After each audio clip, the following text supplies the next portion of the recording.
Hey, welcome back to the Missouri Sports Network, MissouriSportsNetwork.com, where everyone has a home field advantage. Certainly glad you've tuned in. And as always, the Missouri State Highway Patrol reminds us to take that 3 seconds and buckle up. It's 3 seconds that could save your life. Be safe, be smart, and be here tomorrow. It's a privilege and an honor to welcome to the show Drury Lady Panthers head coach, Amy Eagan. Coach Eagan, thanks so much for being a part of this today. Thanks for having me.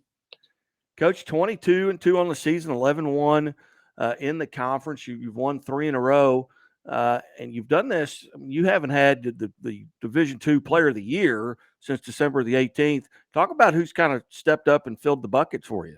Yeah, well, I think when Paige Robinson went down the D2 Player of the Year, you kind of always have questions of what's going to happen, with your team and that. And I think our kids have really just said, "Hey, next person up," with it. And I think we're also very lucky and fortunate that we've got a lot of talent on our roster, which definitely helps.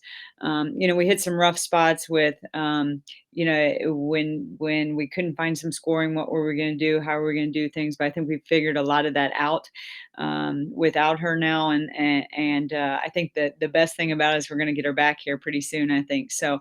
I think it's really helped take a lot of our kids' game kind of to that next level, and maybe not even to that next level, but help them figure out kind of some of those things that they're good at, bad at, what they can bring to us, and a lot of them have we've had to run some plays for kids that we didn't run plays for in the past, and ask some kids to step up in the scoring column and the rebounding column, those kind of things that they haven't had to do in the past. So I think we've been very fortunate that we've continued our winning streak without her, and hopefully we're going to add her back to this package, and we're going to be even better because the other kids have really taken their game to that next level. Yeah, we're going on almost 7 weeks, Yeah. since her injury. And you look at the kids who've stepped up, whether it be Elena or whomever else on your roster. Think about it just from my point of view, how much stronger that's going to make you as a team when she comes Yeah. back. Yeah, and I think the neat thing about it too is when you talk about kids stepping up, it's almost been a different kid every night.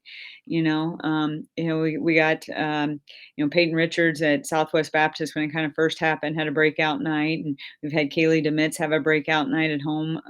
And just the other night, Mia Henderson had a breakout night and a career high for us. So what we've really tried to do is really find some areas against our opponents where we feel like we have an advantage, and really kind of expose that with the kids that play that position.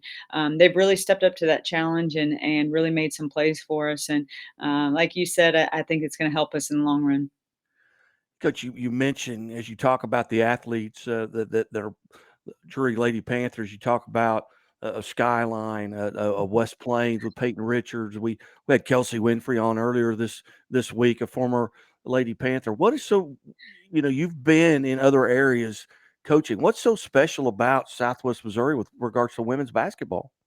Just such great talent first and foremost. But I think what's special, and I saw a tweet the other day about how a lot of kids, Elena and, Kelsey when she was here, and Peyton, and a lot of our area kids. I mean, Anna Hitt as a freshman this year is having an outstanding year for us. Um, I think a lot of those kids, and I think this plays such a factor a lot of times in a lot of situations, they grew up being a Lady Panther almost. And Right. so when you talk about stepping into the caliber of program this is, they're already bleeding and loving it because that's what they grew up with. So it also it kind of plays, I think, an extra special factor with those kids, that they're so invested in it, that's why they have so much success. And I think that's part of any program is you have to be invested. And I think those kids, I have a lot of that from an early age, and they just continue that when they get here. So, I mean, the basketball around here definitely talented, but I think it's a little extra special when they have the opportunity to come here and bring that talent here. Well, you talk about those connections, and one of my all-time favorite interviews at part of the Scoreboard Guy, the high school highlights show, was a young lady from Purdy named Addie Roller, Yeah. and now she is on your staff. And I won't forget the times that she would come in and uh, over Christmas break one time, I had a guest not show up, and I put a tweet out. Addie rolls right in the studio and just handled it like a pro. And this is a Yeah. junior in high school. Uh, that's got to be great too to have those kind of people on your bench and helping with recruiting the people that are just so popular in this area.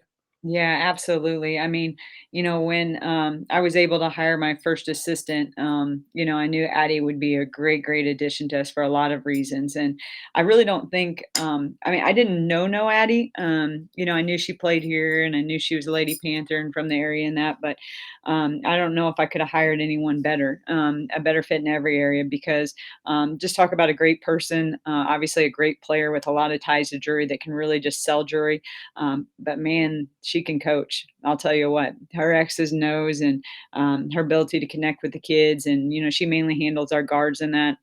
She's just the full package when you talk about coaching. So, I'm very, very lucky to have her here with us. And like I said, I think, some of that being a player here, you kind of carry that love into even the coaching side of it. So I think that's always really special.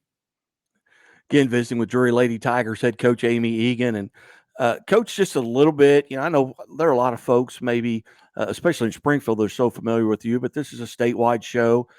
Tell us just a little bit about your background, where you went to high school, college, and how you ended up at Drury.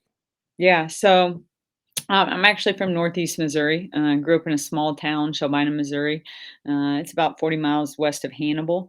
4 hours about north of here, so not too far away with it. And when I played in high school, and I played multiple sports in high school, and had the opportunity to go into college, and I chose Northeast Missouri State at that time because it was close to home and a great education, and I knew I could probably make an impact immediately. So went there, played 4 years. I'm not even sure I really thought about being a college coach. I kind of thought I was going to go and, go back maybe even home and be a high school coach and a PE teacher, physical education teacher, and that. But I had the opportunity to step into an assistant job at Quincy University, which is also close to home, and was there for 4 years as an assistant and just worked under just an amazing guy, a great mentor. We went to Sweet 16 twice, went to Elite Eight once, we won back-to-back conference and tournament championships, so just had a lot of success. So I think he really laid the groundwork for me in my coaching with, what it takes on and off the floor with kids to win championships and how to do it the right way and those kind of things. And so I'm very fortunate for that. Went on then after those 4 years was a head coach at an NAIA for a few years. Had the opportunity then to go back to Truman, who's in the same league, was there for 6 years, had some pretty good success there, and then was able to come down here with Molly for a year as an assistant and learn kind of some of her defensive stuff, and then had the opportunity to take over when she left. So it's been I think I've been a head coach now for 13, 14 years, and you learn something new every year. It's crazy, but it's a lot of fun. Well, if 2022 Amy Egan could go back to that first year coach and give her some advice, what advice would you give yourself going back to that first year in coaching? What would be something you would say, hey, now let's not forget about this, or what's that advice look like?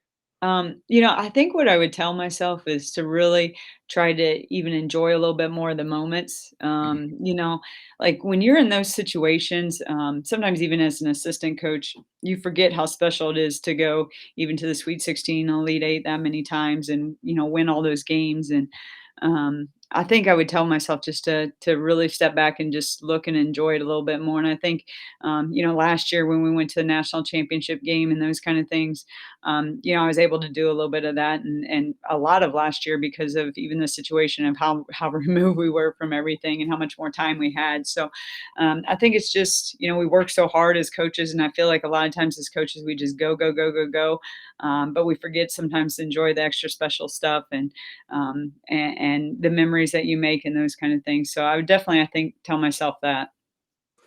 Yeah, in this time and day and the world we live in right now, that stuff can be taken away at a heartbeat. Oh, And absolutely. I mean, it's been shown, that's for sure. yep, very good. Coach, you've got games coming up this week, Thursday at UMSL. Tell us a little bit about UMSL. What you got? What are you guys going to have to do there to come out on top? Well, UMSL is one of the top teams in our conference right now. They only have one loss as well, and playing really, really well. They've got a couple bigs that can really score with their back to the basket, and they got some guards that can make some plays and some kids that can shoot it. So they're very well rounded. They're technically one of the best half court defense teams in our league, holding opponents to about 51 points a game. For us, it's going to be, I think, a little bit of a battle of, they're going to want to play slower and we're going to want to speed it up. So who's going to win that battle and who's going to be able to make the adjustments that need to happen in order to execute their game plan to the best of their ability. So again, just a kind of a tale of two different teams, and I think whoever goes out and executes the best will have the best night. Outstanding. Well, Coach Eagan, I certainly appreciate you being part of the Missouri Sports Network. I know this is kind of a little bit on short notice, but it was an honor to get to finally introduce myself to you. I've seen a lot of games. I've been at a Hey, lot of even if games. it's through Zoom these days, you got to do what you got to do with Yeah, COVID, right? it's this is interview I think 250 number 250 that we've Wow. done from around the state, the professional level, high school and collegiate level, and it's been a lot of fun for me to put faces and voices with names, and at the high school level, the college level, and I certainly appreciate you being generous with your time. I know it's just extremely busy. Well, I appreciate you having me. You bet. Ladies and gentlemen, Amy Eagan, head coach Drury women's basketball. And we will step away, but as always, keep it right here at the Missouri Sports Network, brought to you by Central Bank of the Ozarks and Laborers Local 663. Have a great day. God bless.